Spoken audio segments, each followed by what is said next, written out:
Good afternoon students. सो पिछले video में हमने जो है वो टेंसेस की इंट्रो की थी और साथ के साथ उसमें जो है प्रेजेंट इंडेफिनिट टेंस जो है वो किया था।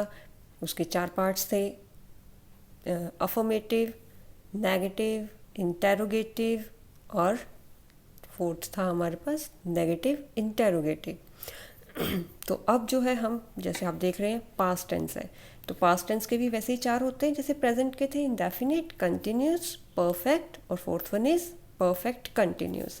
तो इस वीडियो में जो है हम पास्ट इंडेफिनिट करेंगे। तो पास्ट इंडेफिनिट कहाँ पर यूज़ होता है, तो इसको सिंपल पास्ट टेंस भी हम बोल देते हैं। It is use to indicate a finished और completed action or task that occurred or happened at a specific point in time in the past, के एक पर्टिकुलर एक्शन के बारे में जो कि पास्ट में पिछले टाइम में जो है वो हमारा वो कोई पर्टिकुलर काम, कोई स्पेसिफिक काम जो है वो हमारा कंप्लीट हो चुका है, ख़त्म हो चुका है, ठीक है, उसको जो है हम पास्ट इंडेफिनिट टेंस में जो है वो काउंट करते हैं। तो इसकी पहचान हिंदी में कैसे होगी कि जिन सेंटेंसेस के लास्ट में आ, ई, ए जैसे कि था, थी, थे, ये सब कुछ आता है ना, तो यहाँ से हम हिंदी में पहचान कर लेते हैं कि पास्ट इंडेफिनिट टेंस है। तो इसमें जो है हम वर्ब की सेकंड फॉर्म का यूज़ करते थे, ठीक है। तो अब रूल देखो, सबसे पहले हमारे पास पास्ट अफर्मेटिव सेंटेंस आ जाता है, तो इसमें सब्जेक्ट होगा, फिर मैंने बोला था कि इसमें सेकंड फॉर्म का यूज़ होगा, ठीक है, और फिर ऑब्जेक्ट। तो जैसे एग्जांपल आपके पास आ गया, राम कल मंदिर गया, गया आ गया ना, तो पिछले जैसे वो हो गया ना कि यहाँ पर कि काम ख़त्म हो चुका है पिछले टाइम में, वर्तमान में नहीं, मतलब कि भूतकाल में, पास्ट में टाइम काम जो है वो ख़त्म हो चुका है। तो राम कल मंदिर गया, तो राम वेंट, वेंट मतलब गया, वो हो गया ना जाना, गो, गो की सेकंड फॉर्म आ गई वेंट, कहाँ गया, टू अ टेम्पल, ठीक है ना, मंदिर गया, कब गया, कल, मतलब पिछले कल, बीते हुए कल, बीता हुआ कल मतलब यस्टरडे।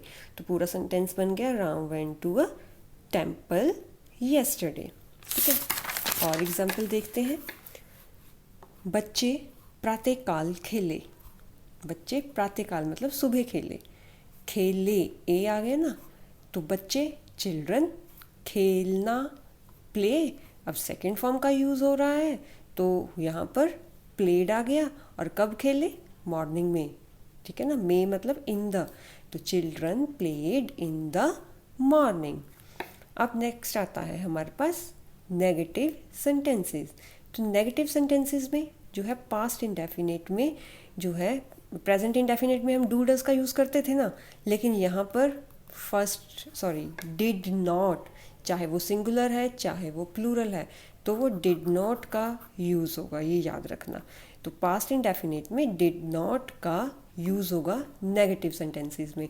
और एक बात और याद रखना, किसी भी सेंटेंस में अगर डिड का यूज़ होता है ना, तो डिड के बाद हमेशा फर्स्ट फॉर्म आएगी, ये बात हमेशा अपने दिमाग में याद रखना कि डिड जिस सेंटेंस में यूज़ हुआ ना, उस सेंटेंस में फर्स्ट फॉर्म ही लगाना, सेकंड मत लगाना। चाहे डिड से आपको पता लग जाएगा कि पास्ट है, लेकिन डिड के बाद फर्स्ट फॉर्म का ही यूज़ होगा, ये बात आपने हमेशा अपने माइंड में रखनी है, ठीक है। तो इसका रूल देखो, subject, did not, first form of verb और ऑब्जेक्ट।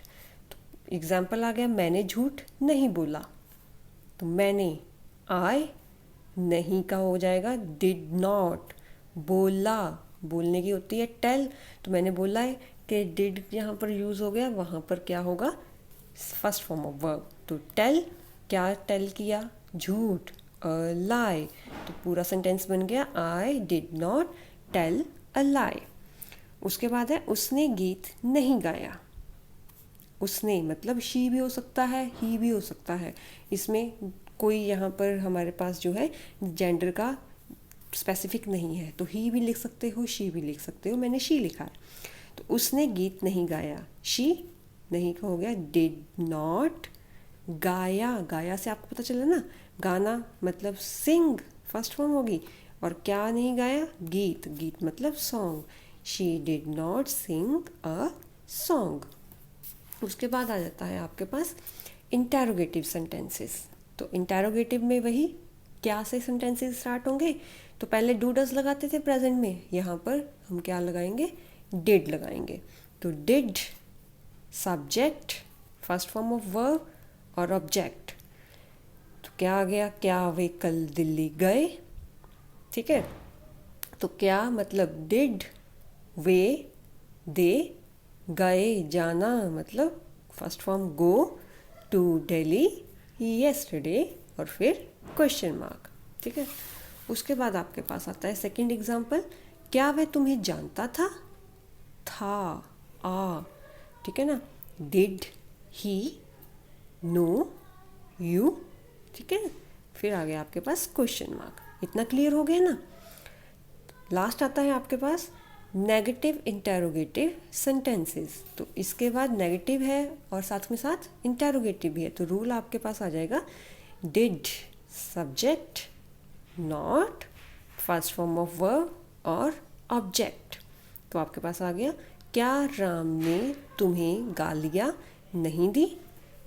तो क्या डिड राम, नहीं नॉट, गालियाँ, गालियाँ इंग्लिश में बोलते हैं एब्यूज़, और तुम्हें मतलब यू। तो पूरा हो गया कि did Ram not abuse you, ठीक है। तो आपके पास यहाँ पर लास्ट में क्वेश्चन पूछा था, क्वेश्चन मार्क। सेकंड एग्जांपल है, क्या हमारी टीम ने मैच नहीं जीता। तो डिड हमारी टीम हो गया आर टीम, नहीं नॉट, डिड के बाद फिर यहाँ पर क्या आएगा, मैंने बोला था फर्स्ट फॉर्म ऑफ वर्ब मतलब विन, क्या विन किया, द मैच और क्वेश्चन मार्क। तो पूरा सेंटेंस बन गया, did are team not win the match, ठीक है। तो यहाँ पर जो है आपका पास्ट इंडेफिनिट टेंस भी जो है वो ख़त्म होता है। तो अब इसके साथ आपने क्या करना है, कुछ सेंटेंसेस की जो है, सॉरी यहाँ पर प्रैक्टिव लिख दिया ना, तो प्रैक्टिस जो है वो आपने कुछ सेंटेंसेस की करनी है ताकि आपको और अच्छे से जो है वो ये याद हो जाए, ठीक है। समझ में आने चाहिए, टेंसेस आ गए तो आधी इंग्लिश आपको वैसे ही आ जाएगी, आप सेंटेंसेस बना सकोगे अपने आप। स्टोरी पता है, क्वेश्चंस के आंसर्स अगर आपको थोड़ी सी डाउट है तो आप कुछ ना कुछ जो है वो उससे बना पाओगे, ठीक है ना। तो इस तरह से अब फिर घर में रहो, सुरक्षित रहो और पढ़ते रहो, ठीक है ना। So keep smiling, be safe at your home and good bye.